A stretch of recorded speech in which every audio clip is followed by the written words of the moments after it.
મિત્રો, આજે પણ આપણે એવા સમાજમાં રહીએ છીએ જ્યાં ફક્ત દીકરાને જ મહત્ત્વ આપવામાં આવે છે. મિત્રો, ઘણા લોકોના ઘરમાં જ્યારે એક દીકરીનો જન્મ થાય છે ત્યારે ઘરના બધા જ સદસ્યોમાં માયુસી છવાઈ જાય છે. જે લોકો દીકરીને બોજ સમજે છે એમને એ જાણીને હેરાની થશે કે દીકરીનો જન્મ બધા જ ઘરોમાં નથી થતો, પરંતુ એમના જ ઘરે થાય છે જે ભાગ્યશાળી હોય છે અને તેમને તેમના પુનર્જન્મમાં પુણ્યના કામો કર્યા હોય છે. તો મિત્રો, આજના વિડીયોમાં આપણે એ જ જાણીશું કે ભગવાન દીકરીના જન્મ માટે કેવા ઘરોને પસંદ કરે છે. તો નમસ્કાર મિત્રો, સ્વાગત છે ફરી એકવાર અમારી આ યુટ્યુબ ચેનલ સંપૂર્ણ જ્ઞાન ગુજરાતીમાં. વિડીયો ગમે તો વિડીયોને એક લાઇક, ચેનલ પર નવા હોય તો ચેનલને સબસ્ક્રાઇબ કરી લેજો. દોસ્તો, જ્યારે એક દિવસ ભગવાન શ્રી કૃષ્ણને અર્જુન પૂછે છે કે હે માધવ, કયા કર્મોના કારણે કોઈના ઘરે પુત્રીની ધનની પ્રાપ્તિ થાય છે, અર્થાત કેવા ઘરોમાં દીકરીનો જન્મ થાય છે, ત્યારે ભગવાન શ્રીકૃષ્ણ અર્જુનને કહે છે, હે પાર્થ, કોઈના ઘરે જ્યારે પુત્ર ભાગ્યથી મળે છે એવી જ રીતે દીકરી પણ સૌભાગ્યથી મળે છે. જે પુરુષ સ્ત્રીએ એમના પુનર્જન્મમાં પુણ્યના કાર્યો કર્યા હોય છે તેમને જ એક દીકરીના મા બાપ બનવાનું સૌભાગ્ય પ્રાપ્ત થાય છે. એટલું જ નહીં, પરંતુ દીકરીના જન્મ માટે એવું ઘર પસંદ કરવામાં આવે છે જે દીકરીનો ભાર સહન કરી શકે, કેમ કે ત્રણેય લોકોમાં સ્ત્રી અર્થાત દીકરી જ એવી હોય છે જેનો ભાર હર કોઈ સહન કરી શકતું નથી. એ દીકરી જ હોય છે જે આ સૃષ્ટિને નિરંતર ચલાવવા માટે તેની હરેક ચીજ નિછાવર કરી દે છે. હે અર્જુન, જે દિવસે આ સૃષ્ટિ પર દીકરીના જન્મ થતાં બંધ થઈ જશે એ દિવસે સૃષ્ટિ પણ બંધ થઈ જશે, એટલે કે આ સૃષ્ટિનો અંત થઈ જશે.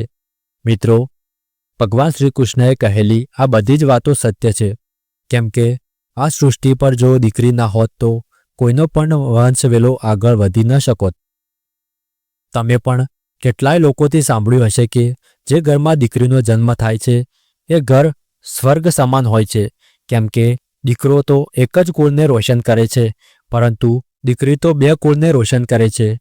માતા પિતાના ઘરમાં એ એક દીકરીના રૂપમાં તેનો ઉત્તરદાયિત્વ નિભાવે છે, તો તેના સાસરે જઈને એક વહુના રૂપમાં તેના બધા જ કર્તવ્યોનું પાલન કરે છે. મિત્રો, તમે એ પણ સાંભળ્યું હશે કે પરિવારમાં કોઈ સદસ્યની મૃત્યુ થઈ જાય તો દીકરી અથવા ઘરની વહુ તેનું પિંડદાન નથી કરી શકતી, પરંતુ આ તદ્દન ખોટું છે, કેમ કે રામાયણમાં બતાવવામાં આવ્યું છે કે પ્રભુ શ્રીરામના પિતા રાજા દશરથની જ્યારે મૃત્યુ થાય છે ત્યારે માતા સીતા જ અર્થાત રાજા દશરથની વહુએ જ રાજા દશરથનું પિંડદાન કર્યું હતું, જેથી એમને આ જન્મ મરણચક્રમાંથી મુક્તિ મળી ગઈ હતી. આટલું જ નહીં, પરંતુ હિન્દુ ધર્મ શાસ્ત્રોમાં બતાવ્યું છે કે દીકરીઓ પણ એમના પિતાના નામનું પિંડદાન કરી શકે છે. તેમજ જો દીકરીની સાસરીમાં કોઈ પુત્ર ના હોય તો એવા સમયે ઘરની વહુ પણ પિંડદાન કરી શકે છે. મિત્રો, એવા લોકો ખૂબ જ કિસ્મતવાળા હોય છે જેમના ઘરે એક દીકરીનો જન્મ થાય છે, અને એમાં પણ એ લોકો પ્રબળ કિસ્મતના હોય છે જેમના ઘરમાં એકથી વધારે દીકરીનો જન્મ થાય છે. તેથી જ દીકરીઓને લક્ષ્મીનો દરજ્જો આપવામાં આવ્યો છે. કેટલાય લોકો તો એવું પણ વિચારતા હોય છે કે દીકરી છે તો તેને વધારે ભણાવવી ન જોઈએ અને તેના જલ્દી જ લગ્ન કરી લેવા જોઈએ, પરંતુ મિત્રો, આ આપણી ખોટી વિચારણી એક દીકરીના ભવિષ્યને બરબાદ કરી દે છે. તમે થોડો વિચાર કરીને જુઓ, એક બાળકના મનમાં કેટલા સપના હોય છે અને એને પણ એના જીવનમાં કંઈક કરવું હોય છે, પરંતુ એના માટે આ સપનું તો સપનું જ રહી જાય છે. તેથી આપણી દીકરીને તેના સપના પૂરા કરવા જોઈએ. દીકરા કરતે દીકરી જ તેના મા બાપની વધારે ચિંતા કરતી હોય છે. માતા પિતાની સૌથી વધારે પ્રેમ એમની દીકરી જ કરતી હોય છે.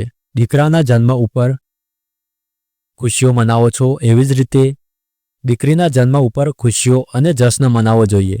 માતા પિતાને એમની દીકરી માટે એ અહેસાસ અપાવવો જોઈએ કે તે એમના માટે કેટલી ખાસ હોય છે. મિત્રો, ક્યારે પણ એક દીકરી એના મા બાપ ઉપર બોજ નથી હોતી. એક દીકરી તો કેવળ એના પરિવાર માટે અને તેનો વંશવેલો આગળ વધે એ માટે જ આ ધરતી પર જન્મ લે છે.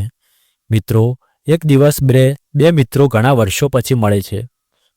તો બંને મિત્રો એકબીજાના હાલ પૂછે છે અને એક મિત્ર બીજા મિત્રને હાલ પૂછે છે કે તો એ મિત્ર કહે છે, મારો હાલ તો એકદમ મસ્ત છે અને કેમ ના હોય, ભગવાને મને 2 પુત્રો જો આપ્યા છે. પછી એ મિત્ર પહેલા મિત્રને કહે છે કે તારે કેટલા દીકરા છે? ત્યારે પેલો મિત્ર થોડું મુસ્કુરાય છે અને કહે છે, મારા ઘરમાં મારી 2 દીકરીઓ છે. ત્યારે પેલો મિત્ર ભગવાનને શુક્રિયા કરતો કહે છે કે હું ધન્ય છું જે મારા ઘરમાં કોઈ દીકરી નથી. આ સાંભળી બીજા દોસ્તના આંખોમાં આંસુ આવી ગયા અને એમની દીકરી એમના મિત્રને કહે છે કે અંકલ, ભગવાન હંમેશા ભાગ્યવાનને જ દીકરી આપે છે, ક્યારેય પણ કોઈ ગરીબને દીકરીના રૂપમાં માતા લક્ષ્મી નથી આપતા. મિત્રો, ભગવાન ફક્ત એમને જ દીકરી આપે છે, દીકરીનું સુખ આપે છે જેના અંદર દીકરીને ઉછેરવાની સમગ્રતા હોય છે, જે ગરીબ થઈને પણ દીકરીને ઉછેરી શકે છે. એકવાર સ્વામી વિવેકાનંદ વૈષ્ણવ દેવીની સીડીઓ ચડી રહ્યા હતા અને એમની બાજુમાં પણ એક કિસાન એમની દીકરીને ખભા ઉપર લઈને સીડીઓ ચડી રહ્યો હતો. ત્યારે સ્વામી વિવેકાનંદે એ કિસાનને કહે છે કે બાબા, તમારી દીકરીનો બોજ તમને લાગતો હશે, લાવો તેને હું ઉપાડી લઉં અને માતા વૈષ્ણવ દેવીના દરવાજા સુધી લઈ જવું.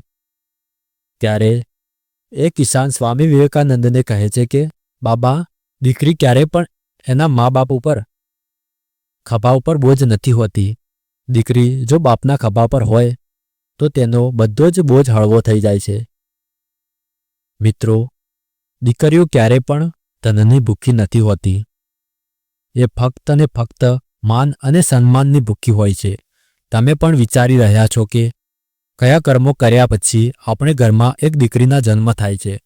મિત્રો, ગરુડ પુરાણમાં વર્ણન કરવામાં આવ્યું છે કે આત્માને જ્યારે નવો જન્મ મળે છે ત્યારે આત્માને એક શરીરમાં જઈને તેના શરીર દ્વારા કર્મ કરીને જ એક આત્માને તેના જન્મના ઉદ્દેશને સાર્થક બનાવે છે અને નિરંતર કોઈ પુરુષ મહિલાઓનું આચરણ કરે છે, સ્વભાવમાં મહિલાઓ જેવી આદતો લઈને આવે છે, એવું કામ કરતો હોય જે મહિલાઓ કરતી હોય, આવા પુરુષને આગલા જન્મમાં સ્ત્રીનું શરીર ધારણ કરે છે. એમ જ ગરુડ પુરાણમાં એવું પણ કહ્યું છે કે જો કોઈ વ્યક્તિ એના અંતિમ સમયમાં સ્ત્રીને યાદ કરીને મરે છે તો તેના આગલા જન્મમાં એક સ્ત્રીના શરીરના રૂપમાં જન્મ લે છે. એમ જ જો અંતિમ સમયમાં ભગવાનનું નામ લે છે તો તે મુક્તિ માર્ગ ઉપર ચાલ્યો જાય છે. તો મિત્રો, આજે તમે જાણ્યું કે દીકરીનો જન્મ કેવા ઘરોમાં થાય છે, કયા કર્મ કરવાથી દીકરી પેદા થાય છે.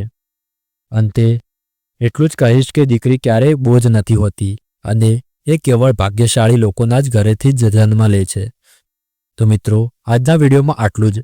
કોમેન્ટ કરીને જણાવજો કે તમને આ વિડીયો કેવો લાગ્યો. ધન્યવાદ.